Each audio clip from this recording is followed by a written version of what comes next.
Hello everybody, this is our IELTS listening practice test series. This video has the question paper on the screen with test audio in the background. If you wish to download question paper or the answer sheet, please use the links in the description box below. Please like and subscribe for regular updates of our test series. All the best. Test 5. You will hear a number of different recordings, and you will have to answer questions on what you hear. There will be time for you to read the instructions and questions, and you will have a chance to check your work. All the recordings will be played once only. The test is in 4 sections. At the end of the test, you will be given 10 minutes to transfer your answers to an answer sheet. Now turn to Section 1. Section 1. You will hear a conversation between an agent from the Student Job Centre and a student who wants to find a part-time job. First, you have some time to look at questions 1 to 3.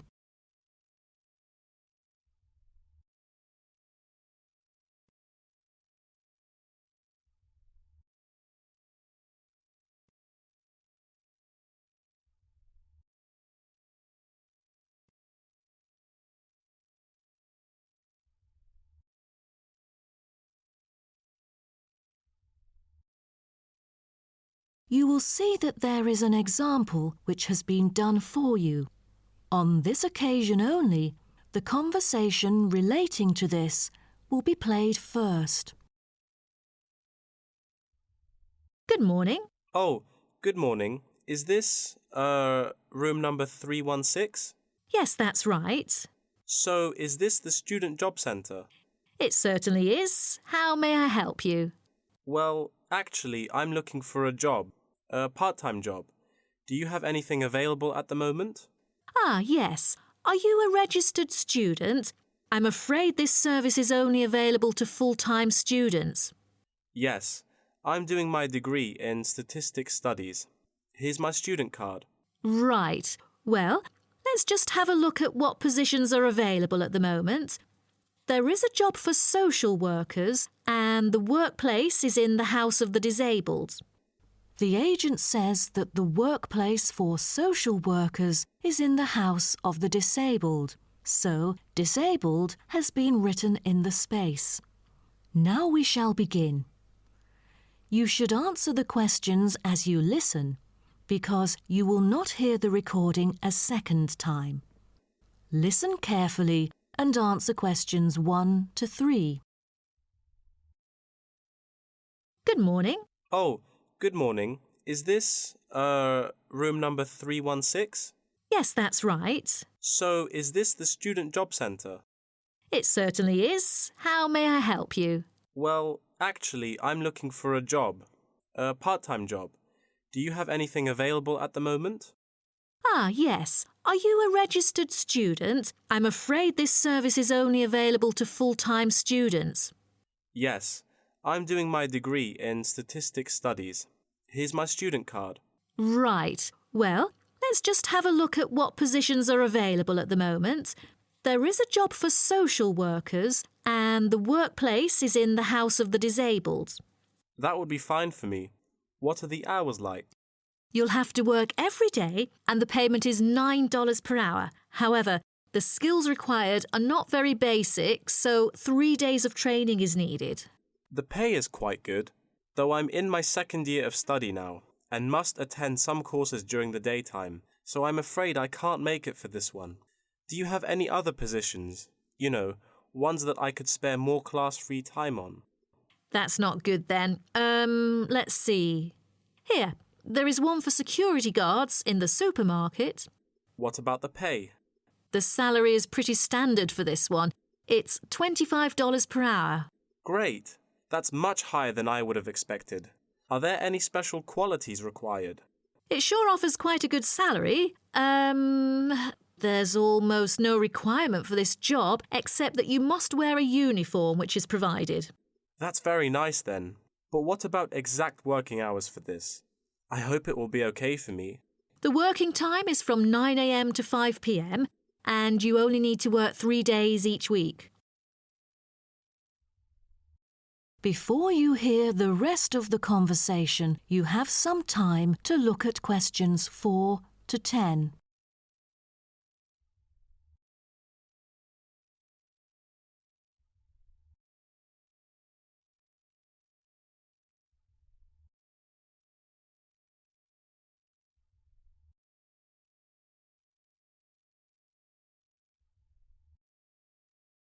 Now listen and answer questions 4 to 10.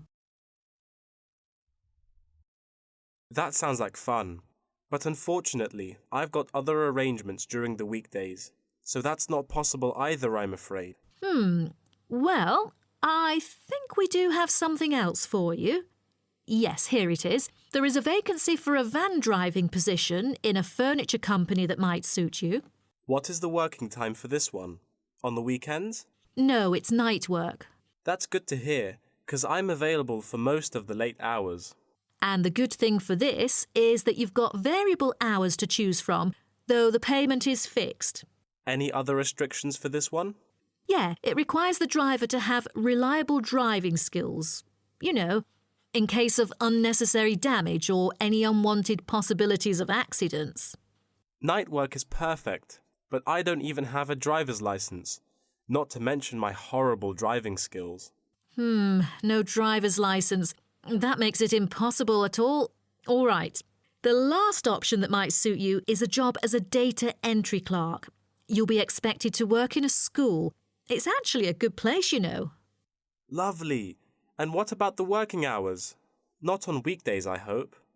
Actually, you'll be working only on weekends. You get a fixed salary and you're expected to be familiar with keyboarding skills. That's not the only limit, though, because I'm afraid personal transport is also a must. That's not a problem. I've got a bicycle to travel around with. Great. Now, just fill out this form and we'll see what to do next. Wonderful. That is the end of section 1. You now have half a minute to check your answers.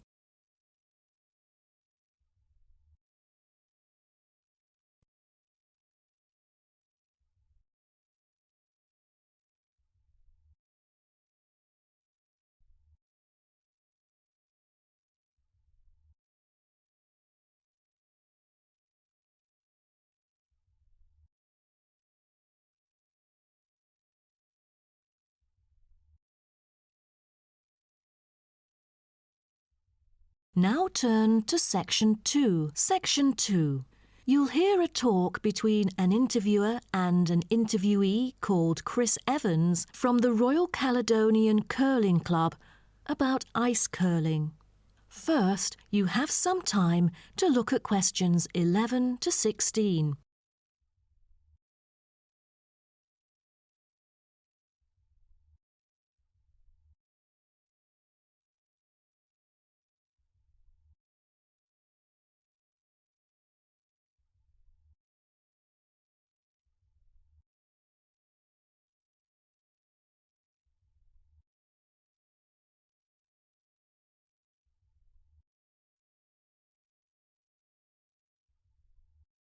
Now listen carefully and answer questions 11 to 16.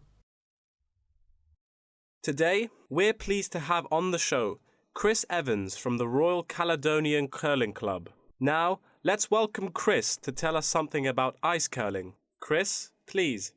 Thank you. It's my honour to briefly talk about ice curling here to all of you. So let's start with what curling is. Curling is a sport in which players slide stones on an ice rink towards a target area which is segmented into 4 concentric circles. 2 curling teams consist of 4 players, the lead, the second, the third, and finally the skip. The captain of the curling team and its players will throw their stones in the order stated above. Each team has 8 stones.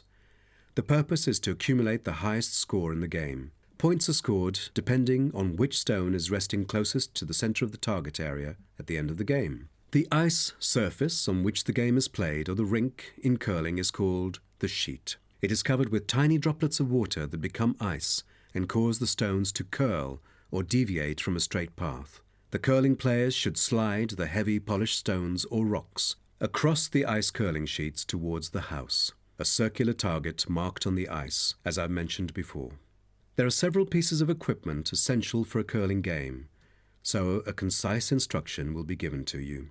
The most important things are the curling brush, which is used to sweep the ice surface in the path of the stone, as well as the curling stone, which is sometimes called rock. The former is usually made of horsehair, and the latter is made of granite, mainly coming from Scotland. Curling shoes are similar to ordinary athletic shoes, except that the two shoes in a pair have dissimilar soles. The sole of the slider shoe, which is designed for the sliding foot, is typically made of Teflon, while the gripper shoe for the hack foot has a special layer of rubber applied to the sole. During the curling game, you may also find a stopwatch attached either to the player's clothing or the broom, which is used to time the stones over a fixed distance to calculate their speed. Before you hear the rest of the talk, you have some time to look at questions 17 to 20.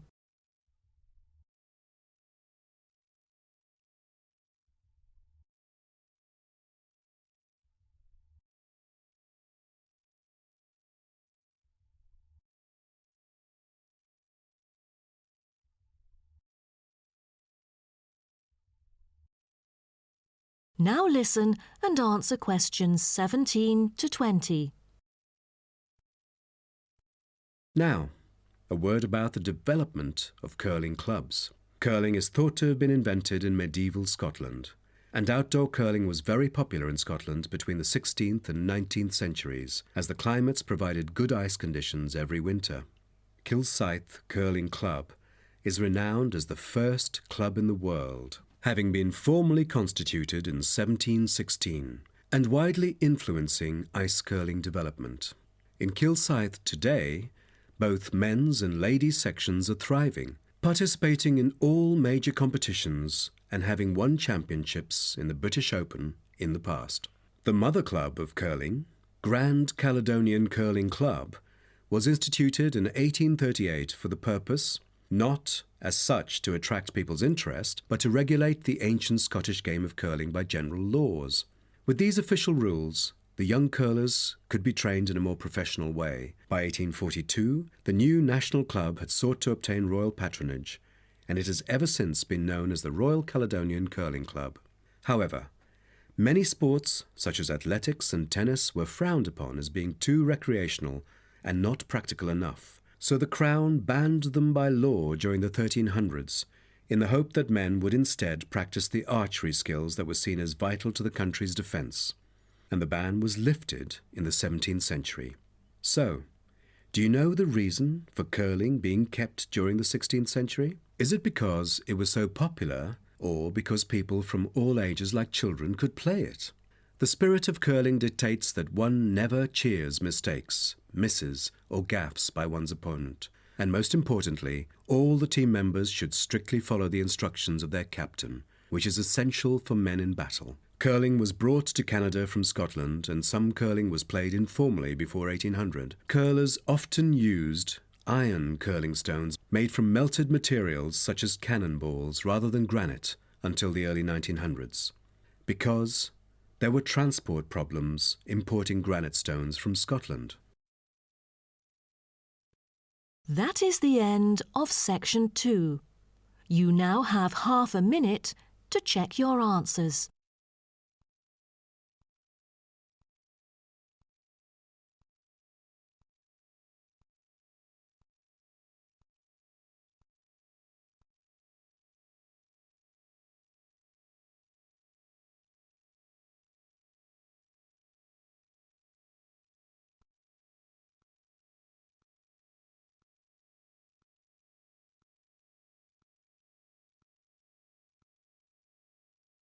Now turn to section 3. Section 3. You will hear a student called Greg talking to his student about the study of the wind farm in Australia. First, you have some time to look at questions 21 to 25.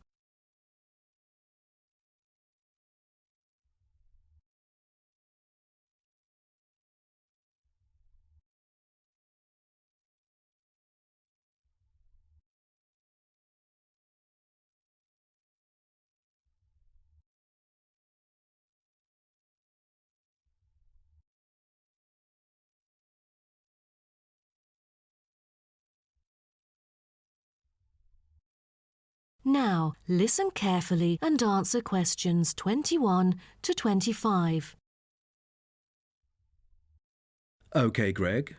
So I finally managed to read the article you submitted, the one about the study of the wind farm in Australia. You did? Great! What did you think of it? Yeah, I was a little confused at first because of the background information you failed to present on the paper. I mean, it's kind of important for you to give some general knowledge before you start actually writing on the main theme. Oh, I was thinking of doing that during the presentation session, but now that you have mentioned it, I could add it to the beginning of the essay. I've done some research on that, to think about the different ways that people use wind. Wind is one of our cleanest and richest sources of power, as well as one of the oldest. Windmills began to be used in ancient Iran back in 7th century BC. They were first introduced to Europe during the 1100s, when armies returned from the Middle East with knowledge of using wind power. For many centuries, people used windmills to grind wheat into flour or pump water from deep underneath the ground. During the 1970s, people started becoming concerned about the pollution that is created when coal and gas are burned to produce electricity. People also realized that the supply of coal and gas would not last forever. Then, wind was rediscovered and carried out into research for the first time. Greg, why don't you just put all that information together and present that in the introduction part of your essay? Okay, I'll do that. What also intrigued me was that there were disadvantages about a wind farm. You see, all the conventional green scenarios for reducing carbon emissions include a dramatic upscaling in renewable power generated by wind, both on and offshore. However, the environmental impacts of this large-scale industrial deployment, both of turbines and power lines, frequently in relatively natural areas, are often neglected by climate campaigners. For example, wind turbines have the reputation of generating noise as well as electricity. So as more electricity is produced, they can be really noisy. Another thing is that some new turbine blades kill a worrying number of birds, especially large birds like raptors. But there must be a bright side, right? Yeah, of course. According to figures pulled together by consultants of the Intelligent Energy Systems using data from the Australian market operator, wind energy accounted for 50% of demand in the state. That's half of the power source. Besides, this one unexpected outcome really attracts lots of visitors and helps the local tourism. That's good to hear. Before you hear the rest of the talk, you have some time to look at questions 26 to 30.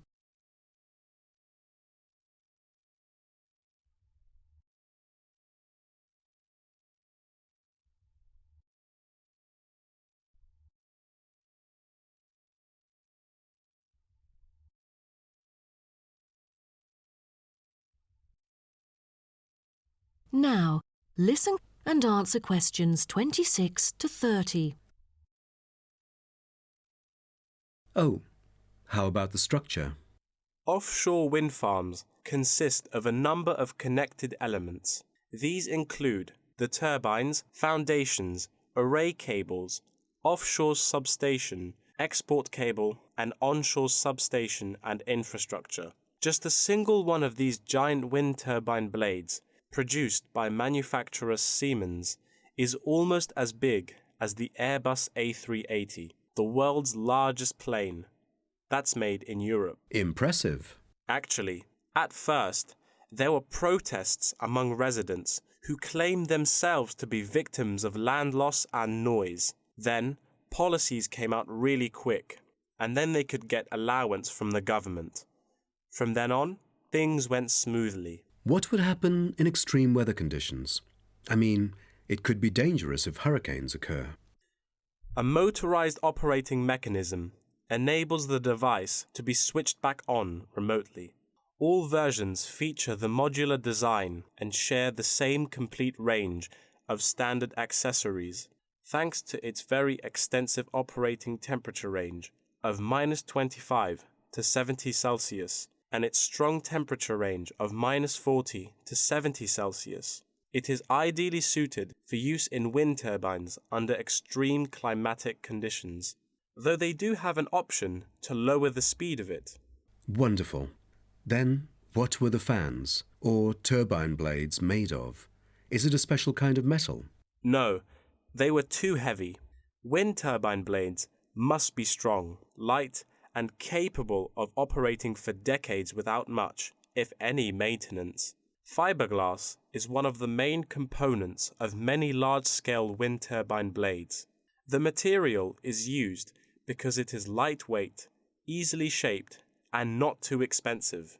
Another material used to make longer turbine blades is timber. This material is too expensive to use amongst all the blades, but on the longer blades, it's used to help reinforce them because it is stiff and light. That is the end of section 3. You now have half a minute to check your answers.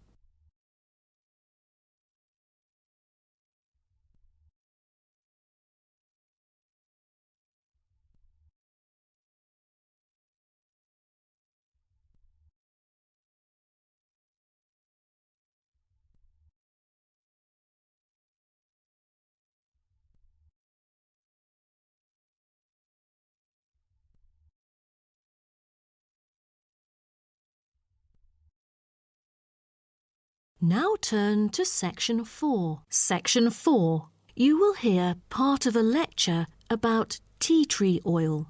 First, you have some time to look at questions 31 to 40.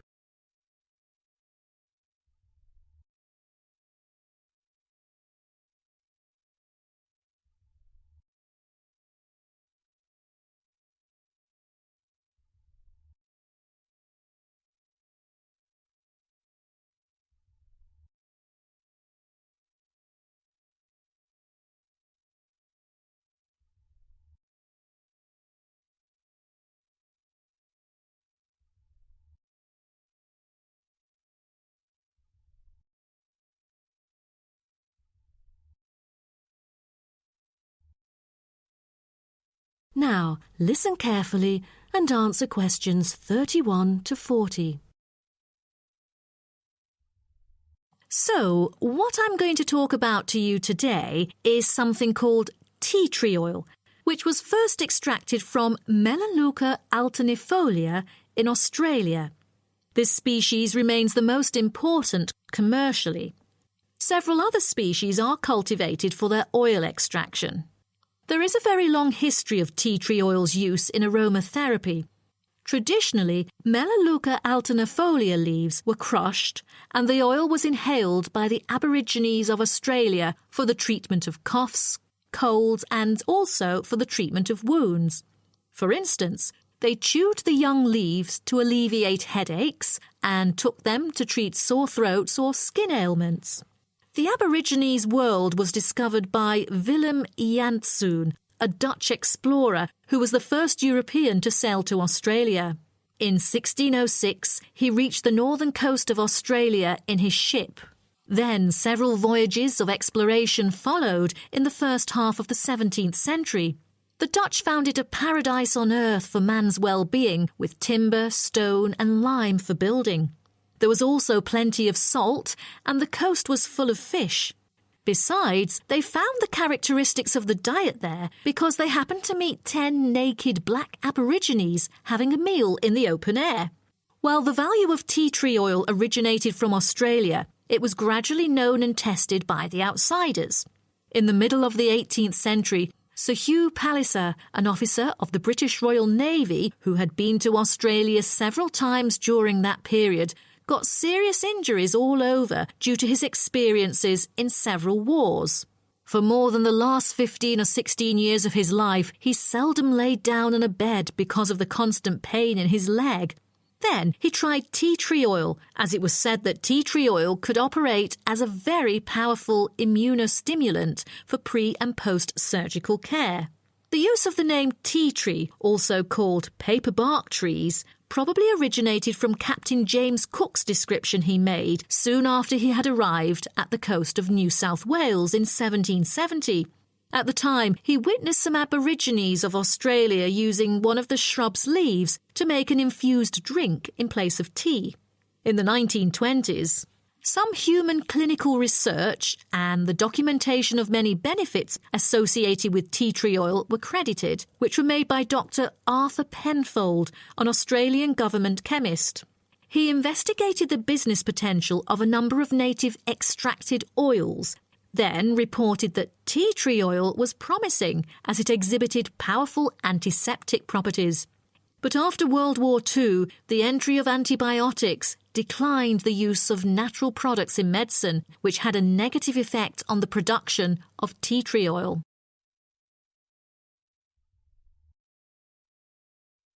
As such an important and valuable material in the world, how is tea tree oil produced? I think most of you are curious about this.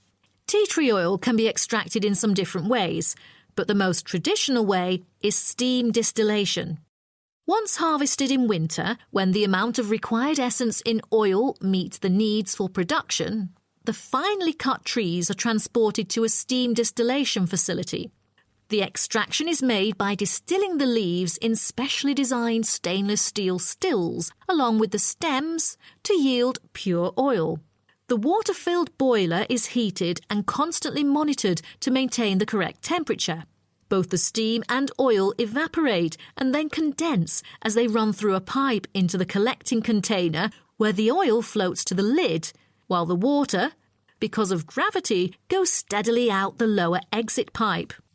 At the end of the hour, the oil is siphoned off through the upper pipe, while the condensed steam floats through the lower pipe towards the ground. At the end of each distillation, all the spent plant material is hauled out of the still pot by hand with a short rake, piled onto a trailer and spread where required as a thick woody mulch. That is the end of section 4. You now have half a minute to check your answers.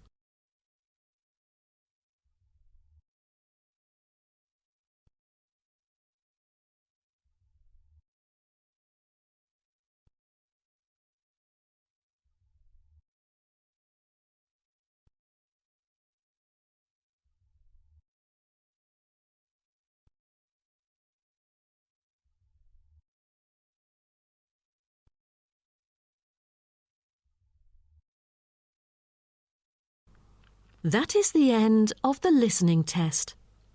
In the IELTS test, you will now have 10 minutes to transfer your answers to an answer sheet.